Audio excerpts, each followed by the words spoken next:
Hello everyone, welcome to our HMG academy.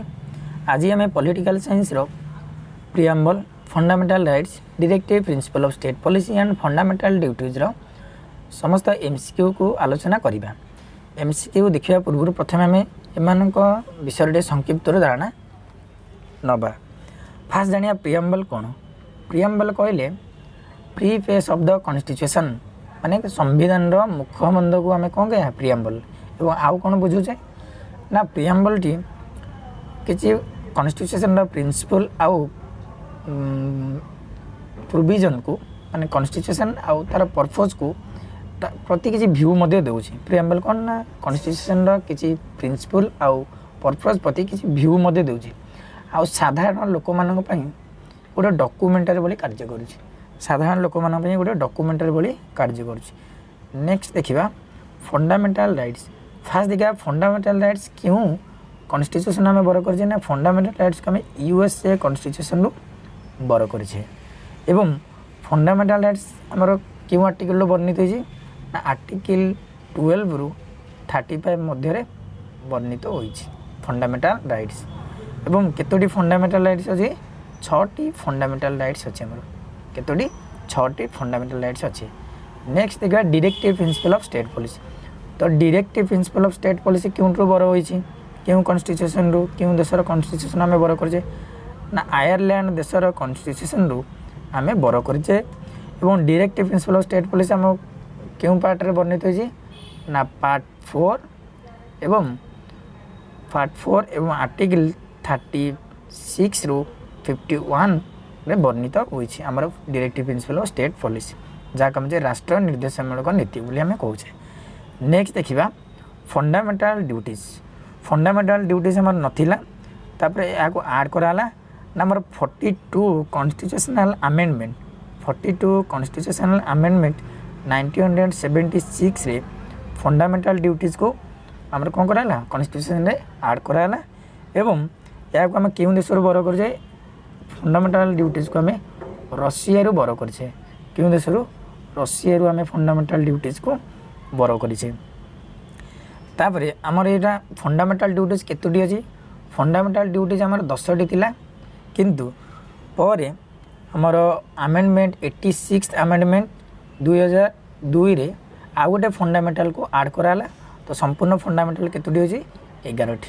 तो केतोटी fundamental duties हमर अछि ना फंडामेंटल ड्यूटीज होछि हमर 11टी। जो शेष रे जोटा ऐड कराला सेटा होछि 6 रु 14 वर्ष पिला माननकु 6 रु 14 वर्ष पिला माननकु कंपलसरी एजुकेशन पई माने शिक्षा देबा पई पिला माननकु एजुकेशन प्रोवाइड करे पई 6 रु 14 वर्ष एटा हमर कोन गला फंडामेंटल ड्यूटीज रो 11 नंबर फंडामेंटल ड्यूटीज रे ऐड कराला। केते अमेंडमेंट 86 अमेंडमेंट 2002 रे याको ऐड कराला। नेक्स्ट देखिया ए संबंधित केतक MCQs। तो प्रथम क्वेश्चन कोन अछि the constitution names our country आज। कहला कॉन्स्टिट्यूशन रे आमर देश जो भारत कौन लिखा है से लिखा है India that is Bharat. India that is Bharat.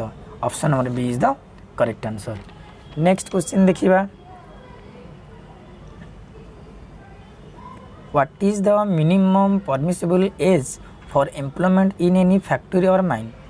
Minimum केते एज होइथिले जने व्यक्ति फैक्ट्री रो कि माइनिंग रो काम करि परियो माने मिनिमम एज केते होइथिले से फैक्ट्री कि माइनिंग रे काम करि परिबे ना हमर एज 18 होइथिले मिनिमम एज 18 होइथिले ही आमे कोन फैक्ट्री कि माइन रे काम करि परिबा। देन नेक्स्ट क्वेश्चन देखिबा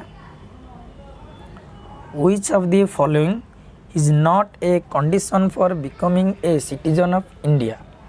निम्नोक्त मध्य केउटी बा केउ प्रोविजन टी बा केउ कंडीशन टी सिटीजन ऑफ इंडिया रो ने पॉइंट नो acquiring property is the right answer. Acquiring property is the right answer. Next question देखिबा who is competent to prescribe conditions as for acquiring Indian citizenship. ना answer कौन हम parliament. यार answer हम parliament is the right answer. Next question देखिबा citizenship provisions are enshrined in the constitution in कहला कि citizenship प्रोविजनटा आम कन्स्टिट्यूशन रे क्यों पार्ट एवं क्यों आर्टिकल वर्णित होती ना यह आमर पार्ट 2 आर्टिकल 5 ରୁ 11 मध्य वर्णित होता जो पार्ट 2 लिखाई पार्ट 2 आर्टिकल 5 ରୁ 11 तो option B is the right answer option B is the right answer. Next देखिबा to acquire citizenship by registration a person must have been resident in India for immediately before making an application. Her answer was 5 years. Her answer was 5 years. Next question देखिबा which rights was described by Dr. B.R. Ambedkar as the heart and the soul of the constitution. निम्नोक्त मध्य क्यों rights को आमे कहिबा constitution रो heart and soul ना answer होची राइट टू कन्स्टिट्यूशनल रेमेडीज आमे कहिबा कन्स्टिट्यूशन रो heart and soul of the constitution ना ये होची हमर फंडामेंटल राइट्स रु एटा आसी जी आर्टिकल 32 रे हमर अछि कोन right to constitutional remedies fundamental rights रे आर्टिकल 32 रे हमर अछि कोन right to constitutional remedies. Next question देखिबा protection of the interest of the minorities is envisaged in which of the following articles निम्नोक्त मध्य क्यों आर्टिकल टी माइनॉरिटी को पाई प्रोविजन अछि निम्नोक्त मध्य क्यों आर्टिकल टी माइनॉरिटीज मानन को प्रोविजन दिया हिस नंबर माइनॉरिटीज पे कदे आर्टिकल 29 हमर कोन कराई जे माइनॉरिटी मानन को पाई किछ प्रोविजन किसी रिलैक्सेशन रखा हुई। देन देखिबा on home does the constitutional confer special responsibility for the enforcement of fundamental rights तो हम फंडामेंटल राइट्स